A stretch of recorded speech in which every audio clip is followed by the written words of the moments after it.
बोलो सर, बोलो। आज एडवोकेट गुणरत्न सदावर्ते की पेशगी हुई अदालत में। उसको करीबन 2.5-3 घंटे तक सुनवाई दी है मजिस्ट्रेट साहब ने। और उसमें हमने अदालत को ये बताया है कि जिस दिन ये घटना हुई है उस दिन सदावर्ते जी मैट ट्रिब्यूनल में चेयरपर्सन जस्टिस मृदुला भाटकर जी के सामने आर्गुमेंट कर रहे थे और उनका कोई रोल नहीं है। उन्होंने अपनी याचिका में भी ये बताया है कि हम हर किस्म का वायलेंस को कंडेम करते हैं, कोई वायलेंस को हम इनकरेज नहीं करते। उसके अलावा उसने बताया है कि उसका जो पास्ट है, हिस्ट्री है, जो उन्होंने कई आरक्षणों के खिलाफ युद्ध उठाया था, वो सुप्रीम कोर्ट में कामयाब हुए थे। उनकी पत्नी जो है वो भी धुरंधर वकील है, जयश्री पाटिल जी जो है, उन्होंने भी कुछ याचिकाओं में पब्लिक इंटरेस्ट में उठाया है मुद्दा। पूर्व मंत्री साहब के खिलाफ भी उन्होंने कुछ मुद्दे उठाए थे। तो उस वजह से इनको शायद टारगेट किया गया, ऐसा इनको लगता है। इनका और ये भी कहना था कि हमने कुछ पॉलिटिकल लीडर्स के खिलाफ कुछ 600 करोड़ के घोटाले के मामले में तकरार की थी, जो 15 मार्च 2022 को की गई थी।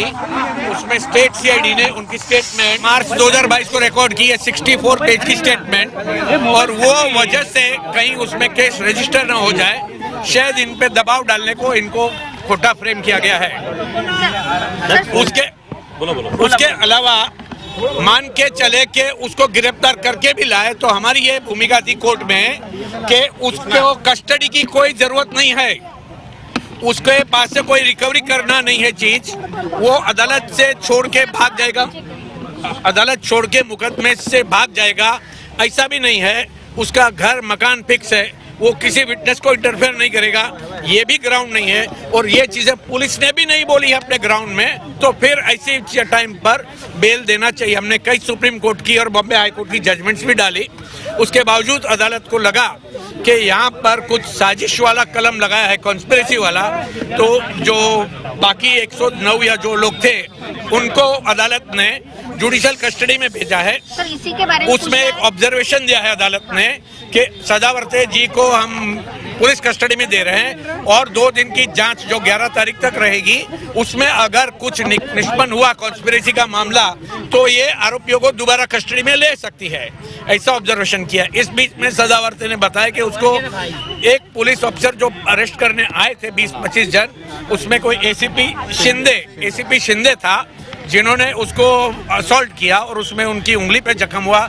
उसने उसका चश्मा भी मिस हैंडलिंग में टूट गया उसका, और वो चश्मा भी उसको नहीं दिए, उसको आई का प्रॉब्लम है। अदालत को उसने ये भी बताया कि हमारे को लिवर सिरोसिस की, डायबिटीज की और ब्लड प्रेशर की गोलियां चाहिए, हमने मांगी, पुलिस ने वो भी नहीं दी। उसके अलावा और एक शिकायत थी हमारी कि कल जब पुलिस स्टेशन पे लाया गया और उसके बाद दोपहर रात के 1 बजे से लेकर सुबह तक हमको पुलिस स्टेशन से या हॉस्पिटल में एक बार भी मिलने नहीं दिया गया, कोई इंस्ट्रक्शन लेने नहीं दिया गया। डायरेक्टली हमको कोर्ट में बेल एप्लीकेशन जो पता था वाइफ को उस आधार पे बनाई, और जो उसकी शिकायतें थी वो हम नहीं डाल पाए, वो उसने अदालत को बताई। सारी चीजें जज साहब ने ऑर्डर में ली है, बहुत डिटेल ऑर्डर पास किया है जज साहब ने, और हमें यकीन है। सर, ये जो वर्कर्स को जेसी मिली है किस ग्राउंड पे मिली और 14 दिन में वो बेल अप्लाई कर सकते हैं? यस, उसमें सरकारी वकील जो है प्रदीप गरज साहब, उसने पुलिस की तरफ से ये भूमिका ली थी कि हमारे को ये 109 की भी कस्टडी चाहिए और इनको हम कॉन्स्पिरेसी के लिए जांच करना चाहते हैं। तो अदालत ने, मजिस्ट्रेट साहब ने एक बहुत बढ़िया प्रश्न किया कि आप 109 जन की कस्टडी लेंगे 2 दिन के लिए, उसको किस किस को और कितने टाइम में इंट्रोगेट कर पाएंगे? मेरे हिसाब से ये 109 जन की कस्टडी का जरूरत नहीं है, ऐसा संभाषण कोर्ट में हो गया था।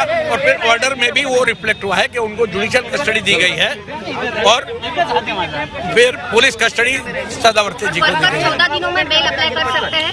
वर्कर 14 दिनों में नहीं, आज रात को भी चाहे तो वरिष्ठ अदालत में जा सकते हैं, कल चाहे कल जा सकते हैं, सोमवार को तो यकीनन जा सकते हैं। तो उसमें कोई रिजेक्ट होने से कोई ये नहीं कि दोबारा बेल